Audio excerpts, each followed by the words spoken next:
Yo tout le monde et bienvenue. On s'approche de Noël, des repas de famille et de la tease, c'est beau. Je ne sais pas pour vous, mais pour moi, Noël c'est surtout l'occasion pour passer du bon temps avec ma famille. Mais dans certaines cultures, Noël est principalement une fête commerciale. Et pour d'autres, au contraire, Noël est fait pour tisser des liens avec d'autres religions. Alors pour vous aujourd'hui, j'ai déniché 6 manières différentes de fêter Noël dans le monde.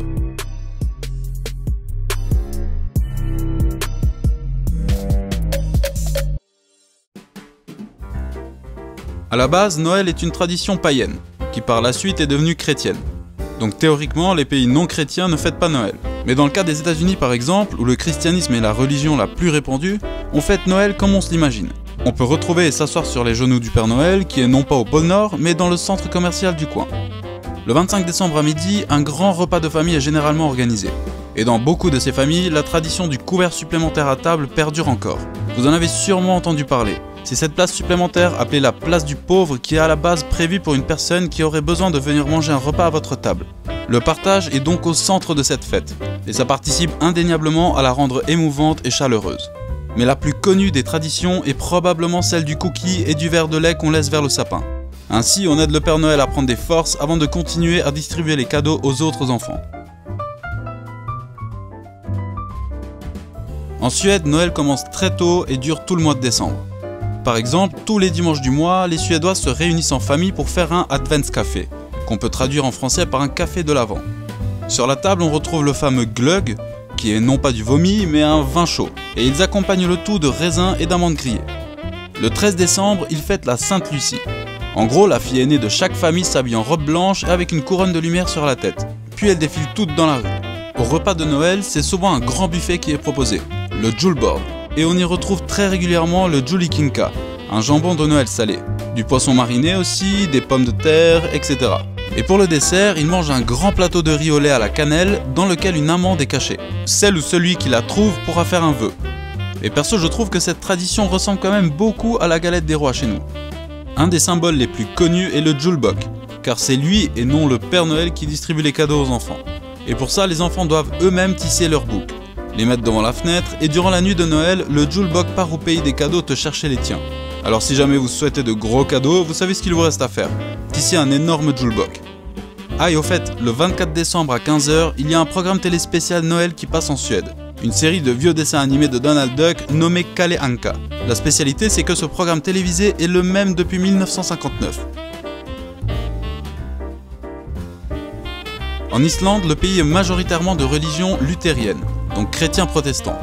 Alors pour eux, le Yule est très important. Et là, il n'y a pas de Père Noël, de Saint-Nicolas ou autre.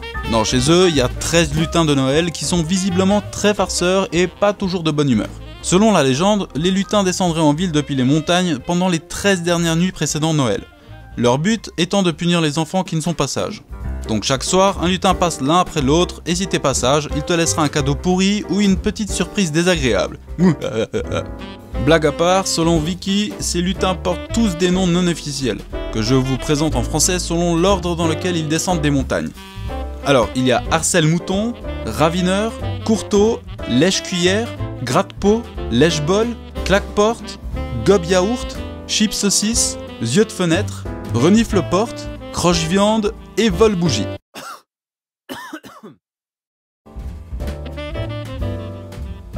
Au Burkina Faso, les enfants se mettent au défi de créer la plus belle crèche du quartier, et sans aucune concurrence négative. Là-bas, Noël rime avec générosité et partage. Et permettez-moi de vous dire qu'ils ne partagent pas qu'avec la famille. Je vous explique. La ronde des plats est une balade de repas cuisinés par les familles chrétiennes. Après cette balade, les enfants sont invités à offrir ces plats aux familles musulmanes voisines. Franchement, c'est beau, non ? Dans la catégorie insolite, je vous présente Caracas, la capitale du Venezuela. Déjà, Noël dure 3 mois sur place. Bon, c'est déjà pas mal. Et pour eux, l'enfant Jésus est perdu et il faut le retrouver. Du coup, selon la tradition, il faut aller le chercher chez les voisins. Ce qui en fait est une belle excuse pour venir chanter, danser et manger ensemble. En gros, n'importe qui peut débarquer à l'improviste chez toi pour faire la fête, normal.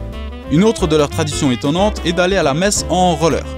Du coup, toutes les rues sont interdites aux voitures jusqu'à 8 h du matin afin de permettre un certain niveau de sécurité. Et on va terminer par la tradition de Noël la plus what the f***.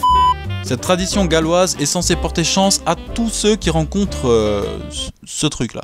On l'appelle la Mari-Lwyd, qu'on peut traduire par jument grise. Alors ouais, c'est très bizarre, mais brièvement, ceci est un crâne de cheval qui est fixé à un bâton, et le tout est contrôlé par un mec sous le drap blanc. Dans certains cas, ils attachent des ficelles à la mâchoire afin de pouvoir l'actionner et ainsi paraître plus réaliste. La Mari-Lwyd se balade de foyer en foyer, en passant par les pubs, santé, pour chanter dans l'espoir de rentrer dans la maison et être admis à table. Elle est généralement accompagnée par 6 hommes dont un meneur, et une fois rentrée dans un foyer, la Mari-Lwyd effraie les enfants en claquant les dents et en hennissant. Joyeux Noël! Voilà, la vidéo est terminée.